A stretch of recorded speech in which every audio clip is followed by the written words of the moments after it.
నమస్తే.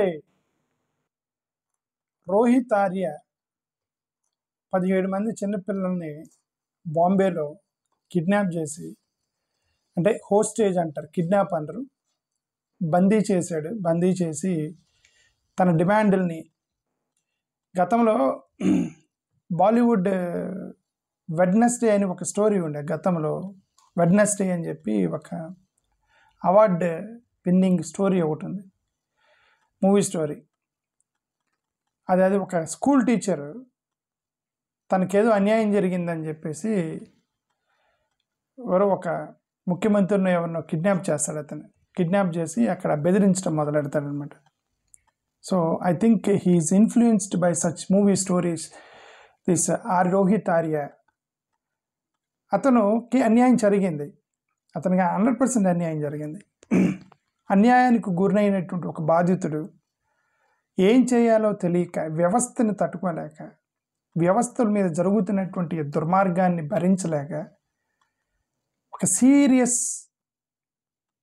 Step తీసుకోకూడని step అది correct step కాదు, అతను తీసుకున్నాడు. అది సరే, చూద్దాం అసలు ఎవరు ఈ రోహిత్ ఆర్య ఎవరు అంటే. ఇతను 50 years స్కూల్ టీచర్,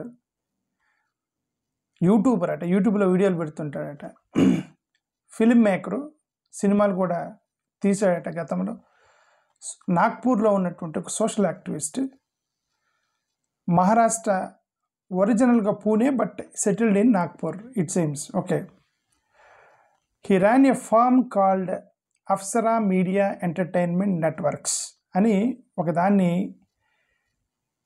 ఈ యొక్క రోహిత్ ఆర్య ఒక నెట్వర్క్ని రన్ చేశాడు. అతను రన్ చేసి లెట్స్ చేంజ్ అనేటువంటి ఒక చిన్న షార్ట్ మూవీ కూడా తీసాడట, లెట్స్ చేంజ్ అని. అదేంటి, దేనికి సంబంధించి? మోరోవర్ అతను ఒక సోషల్ యాక్టివిస్ట్. నరేంద్ర మోడీ గారు స్వచ్ఛ భారత్ అనే దానికి ఇంప్రెస్ అయ్యి అతను ఒక స్వచ్ఛ భారత్కి సంబంధించినటువంటి ఒక ప్రోగ్రాం పెట్టాడట. ఓకే, ఇప్పుడు అతను ఏం చేశాడంటే, ఒక స్కూల్ టీచరు, యూట్యూబరు, ఒక మంచి MBA చేశాడట. MBA చదువుకున్నటువంటి ఒక ఎడ్యుకేటెడ్ పర్సన్. టెర్రరిస్ట్ కాదు, క్రిమినల్ కాదు, రౌడీ షీటర్ కాదు, గ్యాంగ్స్టర్ కాదు, కామన్ మ్యాన్. అన్యాయం జరిగినటువంటి ఒక వ్యక్తి, ఒక యూట్యూబరు, చిన్న కంపెనీ నడుపుకొని స్వచ్ఛ భారత్ మీద సేవా కార్యక్రమాలు చేసుకున్నటువంటి ఒక వ్యక్తి 17 మంది పిల్లల్ని బందీగా తీసుకునేంత ధైర్యం చేయగలిగాడు అంటే అతనికి జరిగిన అన్యాయం గురించి నేను ఎక్కువగా మాట్లాడుతున్నాను. నేను అతను చేసింది 100% ఖండిస్తున్నా. సరే, ఎనిమిది అతన్ని చంపేశారు.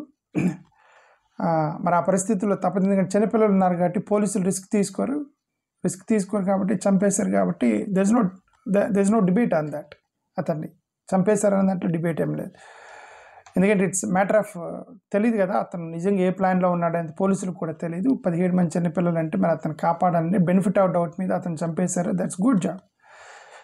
బట్ అతనికి జరిగిన అన్యాయం గురించి నేను మాట్లాడుతున్నాను. ఓకే, అతను ఒక ఆర్య స్టూడియో అనేటువంటి ఒక స్టూడియో పెట్టి మహావీర్ క్లాసిక్ బిల్డింగ్, ముంబైలో మహావీర్ క్లాసిక్ బిల్డింగ్లో ఆర్య స్టూడియో అని ఒక స్టూడియోకి అద్దెకు తీసుకొని స్టూడియో నడుపుకుంటూ ఉన్నాడు.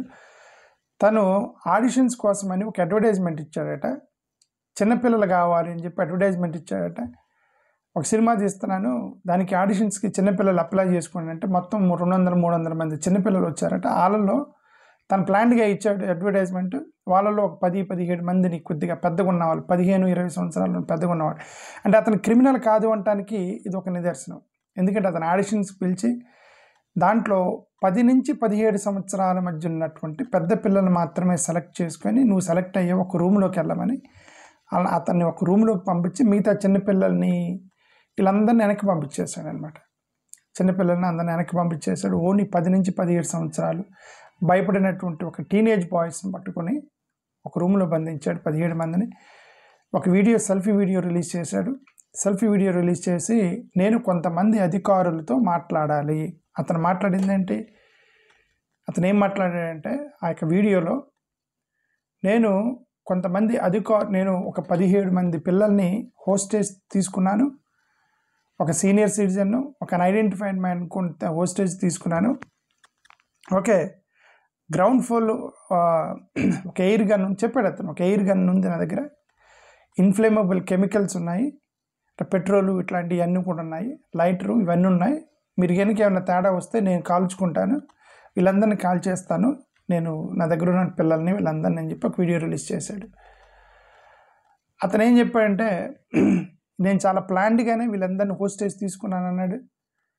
అతని వీడియోలో చెప్పాడు, నేను టెర్రరిస్ట్ని కాదు, నాకు ఎలాంటి డబ్బులు కావాలి అని చెప్పి నేను డిమాండ్ చేయట్లేదు, నాకు సింపుల్ కన్వర్సేషన్, మోరల్ ఎథికల్ అని మాట్లాడాడు అతని వీడియోలో. Moral ethical issues I want to discuss with officials అన్నాడు. ఎవరా అఫీషియల్స్ అంటే మహారాష్ట్రకు సంబంధించిన ఫార్మర్ ఎడ్యుకేషన్ మినిస్టర్ అతను అఫీషియల్. నేను మహారాష్ట్రకి సంబంధించిన మాజీ ఎడ్యుకేషన్ మినిస్టర్ దీపక్ కసేర్కర్తో నేను మాట్లాడాలి, అతను శివసేన పార్టీకి సంబంధించినాడు అనమాట, అతనితో నేను మాట్లాడాలి అన్నాడు. ఎందుకు ఇతను దీపక్ మహారాష్ట్ర ఎడ్యుకేషన్ మినిస్టర్ దీపక్ కసేర్కర్తో ఎందుకు మాట్లాడాలనుకున్నాడంటే అతను దాని వెనక అతనికి జరిగినటువంటి అన్యాయం ఇతని చేతిలోనే జరిగిందని ఇప్పుడు డిస్కషన్ నడుస్తుంది. ఏమని అన్యాయం జరిగింది? ఇతను MBA చదువుకొని ఏదో చిన్న చిన్న ఉద్యోగాలు చేసుకుంటూ షార్ట్ మూవీస్ తీసుకుంటూ యూట్యూబ్లో వీడియోలు పెట్టుకుంటూ తను బతుకుతూ వస్తూ అతను ఒక ప్రోగ్రామ్ ఒక చిన్న వీడియో తీశాడట ఇది స్వచ్ఛ భారత్కి సంబంధించి స్కూల్స్లో ఎలాగ మన క్లీన్లీనెస్ ఉండాలి అనే దాని మీద స్కూల్ తీశాడట సినిమా. ఆ సినిమా నచ్చింది గవర్నమెంట్కి నచ్చి అతను తీసినటువంటి ఐడియాలజీని గవర్నమెంట్ ఇంప్లిమెంట్ చేసింది స్కూల్స్లో అని అతను క్లెయిమ్ చేస్తున్నాడు. ఇంప్లిమెంట్ చేస్తుంది అన్నారు, బట్ నీ ఐడియా బాగుంది కాబట్టి నీకు ఒక ప్రాజెక్ట్ ఇస్తాము అని చెప్పేసి ఒక 2 కోట్ల రూపాయల ప్రాజెక్టు అతనికి గవర్నమెంట్ ఇచ్చిందని అతను క్లెయిమ్ చేశాడు. ఎంత? 2 కోట్ల ప్రాజెక్ట్. నువ్వు వెళ్ళి స్కూల్స్లో పనిచేయమన్నారు, అతను స్కూల్స్ అన్ని తిరిగి పనిచేశాడు. అతను ఎంత ఒక 2 years వరకు పనిచేశాడు ఎడ్యుకేషన్ డిపార్ట్మెంట్ కింద. ఒక కామన్ మ్యాన్. చూడండి అతని ఆశ, ఒక 2 కోట్లు నాకు ప్రాజెక్ట్ వచ్చింది, గవర్నమెంట్ ప్రాజెక్ట్ వచ్చింది, నేను గవర్నమెంట్కి పనిచేస్తున్నానని అనుకున్నాడు అతను. ఆ తర్వాత ప్రాజెక్ట్ అంతా అయిపోయిన తర్వాత డబ్బులు ఇవ్వమంటే ఎడ్యుకేషన్ మినిస్టర్ ఒకసారి 8 లక్షలు, ఇంకొకసారి ఎంతో ఒక 9 లక్షలు ఏమి ఇచ్చాడట, మిగతా డబ్బులు ఇస్తాను అంటున్నాడట.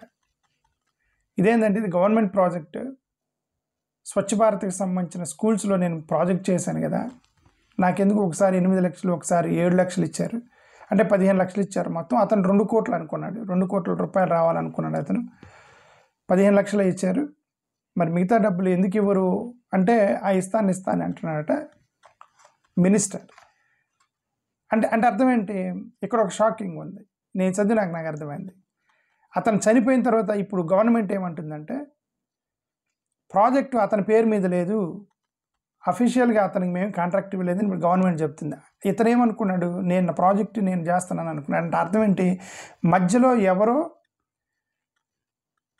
ఎవరో కాంట్రాక్ట్ తీసుకొని ఇతనికి సబ్ కాంట్రాక్ట్ ఇచ్చినట్టుగా, అంటే ఇతని ప్రాజెక్టుని కూడా ఎవరో హైజాక్ చేశారు, రాజకీయ నాయకులు ఎవరో. ఓకే, జనరల్గా ఎవరో కామన్ మ్యాన్ వెళ్ళి సార్ నాకు ఒక 2 కోట్ల ప్రాజెక్ట్ ఇవ్వరా, ఇక్కడ ఏదో లాభం వచ్చేటట్టుకుందానిగా టక్కన ఒక పొలిటీషియన్ దూరుతాడు మధ్యలో. పొలిటీషియన్ దూరి వీడి కాంట్రాక్ట్ ఇచ్చేది నేను తీసుకొని వీడి చేత చేపిస్తా, నేనే కాంట్రాక్ట్ తీసుకొని నువ్వు చేయనంటే చేస్తారు కదా వీడు. ఆ అన్యాయం జరిగిందని నాకు అర్థమైంది మొత్తం చదివిన తర్వాత. అంటే అతను ఏమనుకున్నాడు అంటే I'm doing the government project అనుకున్నాడు. ఇప్పుడు అతను చనిపోయిన తర్వాత గవర్నమెంట్ ఏం చెప్తుందంటే we did not give him direct contract to him, contract is not on his company name అని గవర్నమెంట్ చెప్తుంది. అంటే మధ్యలో ఎవరో పొలిటీషియన్ తన కంపెనీలో ఒక కాంట్రాక్ట్ తీసుకొని ఇతను మభ్య పెట్టారు, కాంట్రాక్ట్ నీదే, నీకు డబ్బులు ఇస్తాను, నువ్వు పని చేయమని చెప్పారు. ఇతను పని చేశాడు, 2 కోట్ల రూపాయలు రావాలన్నాడు, మినిస్టర్ వెంటబడ్డాడు, 15 లక్షలు ఇచ్చాడు, మిగతా ఇవ్వట్లేదు.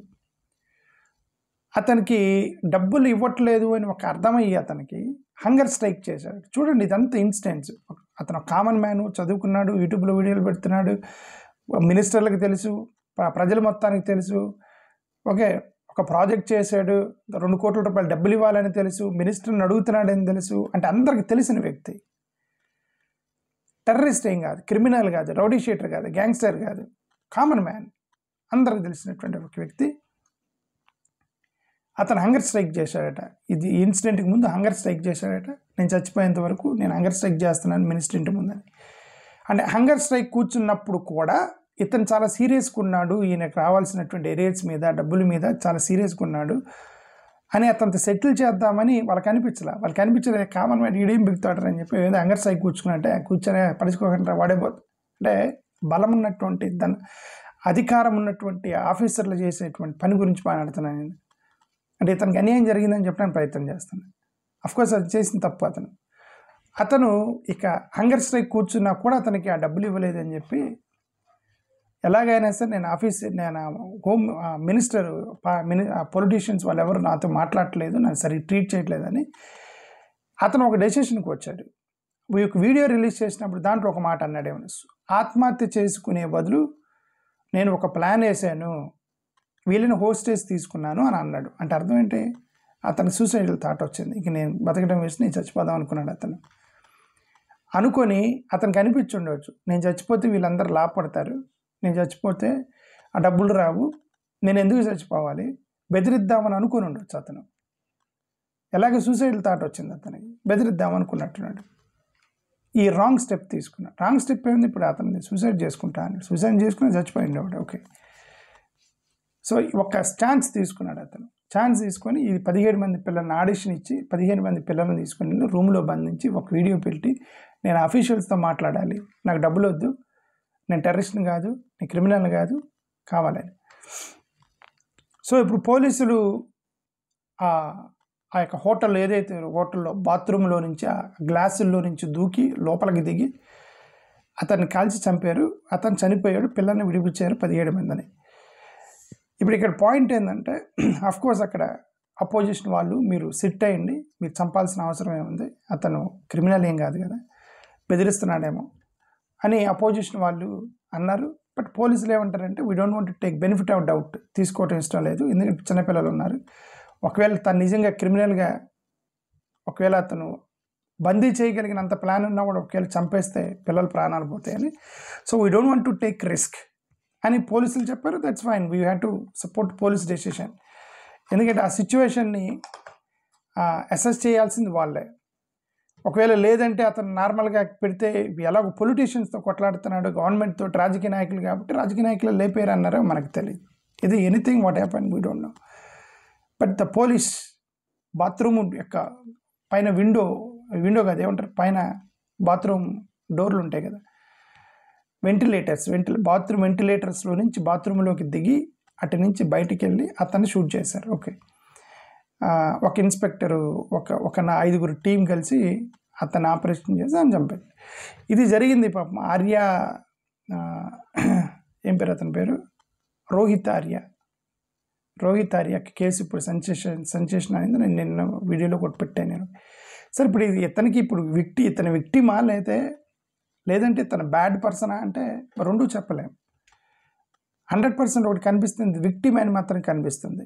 ఈ యొక్క వ్యవస్థకి అన్యాయం, వ్యవస్థకి, రాజకీయాలకి, ధనదాహానికి ఒక కామన్ మ్యాన్ బలైపోయినటువంటి ఒక victim, political victim, system victim అని మాత్రం ఒకటి క్లియర్గా అర్థమవుతుంది కేసు మొత్తం చూసిన తర్వాత.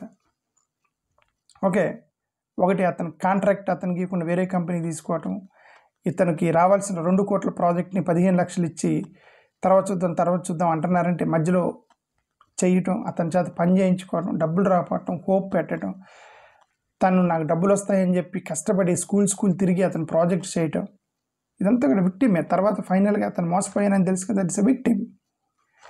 వ్యవస్థ చేసినటువంటి విక్టిమ్ అని ఒకటి అర్థమైంది. మరి తను బ్యాడ్ పర్సన్ అంటే 100% బ్యాడ్ పర్సన్ కానీ పరిగణించాలి. ఎందుకంటే చిన్నపిల్లల్ని పట్టుకునేటువంటి ఆ యొక్క ఐడియాలజీకి వెళ్ళటం కష్టం, తప్పు అది. మోరోవర్ చాలా ప్లాన్డ్గా చేశాడు అతను. ఒక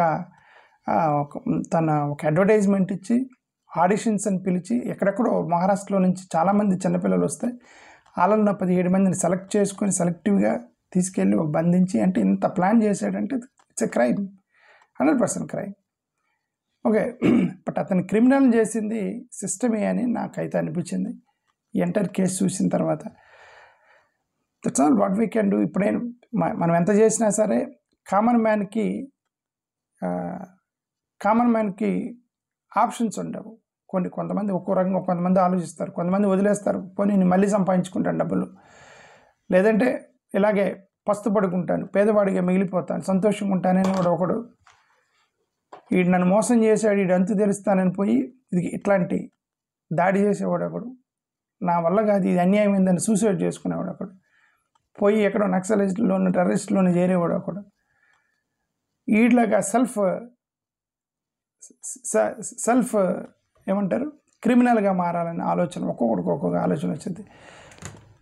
దీనంతటి కారణం కూడా వ్యవస్థలో ఉన్నటువంటి అరాచకం, దుర్మార్గం, ధన వ్యవహారం, రాజకీయ పలుకుబడి, డబ్బు పలుకుబడి, పెద్దవాళ్ళు చిన్నవాళ్ళని హింసించడం వల్ల చేసేటువంటి పనులని నా ఉద్దేశం. థ్యాంక్ యూ, నమస్కారం. అఫ్కోర్స్ అతను క్రిమినల్ కాబట్టి, క్రిమినల్ అని ఏదైనా is a human being. I hope that rest in peace Rohit Arya. That's all what I can say. Thank you. Namaskar.